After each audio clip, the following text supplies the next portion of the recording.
सद्गुरु श्री ब्रह्म चैतन्य महाराज गोंदवलेकर, इनका प्रवचन 22 जुलाई। गुरु हमें अंतिम सुख के दर्शन कराते हैं।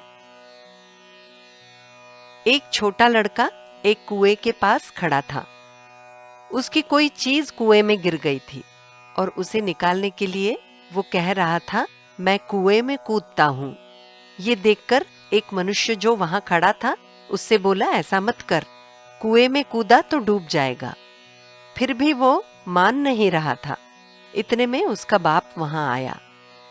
उसने भी उसे खूब समझाया, मना किया, लेकिन फिर भी उसने नहीं माना। तब तो वो उसे डराता मारता पीटता घर ले गया। तो अब वो लड़के को मार रहा था, इसलिए क्या आप पिता को दोष देंगे? इकलौता एक बेटा मनौती मानकर हुआ, क्या तुम ऐसा कहोगी कि उसे कुएं में कूदने दिया होता तो क्या होता? नहीं कहोगे ना? तो फिर गुरु भी क्या करते हैं?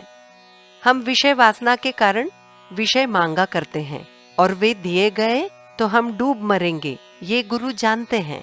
इसलिए वे हमें उनसे बचाने के लिए दो चार अच्छी बातें कहते हैं। हम उनकी बातों को नहीं सुनते हैं तो वे हमें डर भी दिखाते हैं।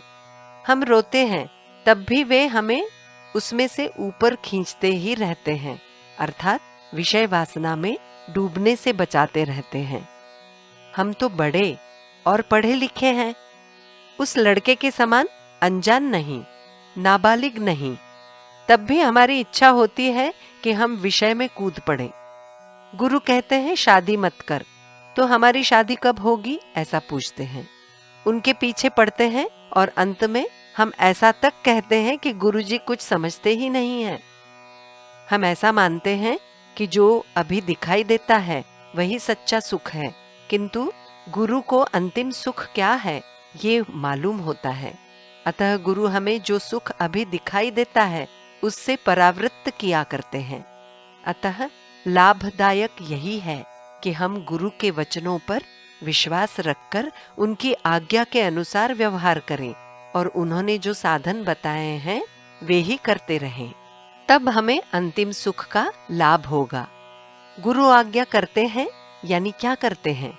वे जहां हमारा मन उलझा होता है वहां से हमें निकालने का प्रयत्न करते हैं। भगवान भक्त के संकट दूर करते हैं, यानी उसके गृहस्थी के संकट नहीं दूर करते, वे तो बड़ी आसानी से दूर किए जा सकते हैं। भक्त को संतोष में रखकर उसे संकट सहन करने की शक्ति देते हैं। भक्त का वे सदा स्मरण रखते हैं और ऐसे भक्त ही संत पद तक पहुंचते हैं। हम किसी विद्वान मनुष्य की विद्वत्ता समझना चाहते हैं तो हमें भी थोड़ा विद्वान होना चाहिए। वैसे संत को पहचानने के लिए संतों में जो गुण विद्यमान होते हैं उनमें से कुछ तो हम में होने ही चाहिए ना। संतों का मुख्य गुण ये है कि वे निरंतर भक्ति की भावना में रत होते हैं। सत्पुरुषों के बाह्य रूप में अनेक प्रकार हो सकते हैं। देश और काल के अनुसार बाहरी रहन सहन के ढंग भिन्न भिन्न हो सकते हैं, किंतु भीतर भगवान का प्रेम मात्र उन सब में एक जैसा ही होता है। गृहस्थी में डूबे लोग विषय प्राप्ति के लिए कोशिश करते हैं, लेकिन विषय मांगने पर भी जो नहीं देता और उसे परावृत्त करता है वो संत है। जानकी जीवन स्मरण जय जय राम।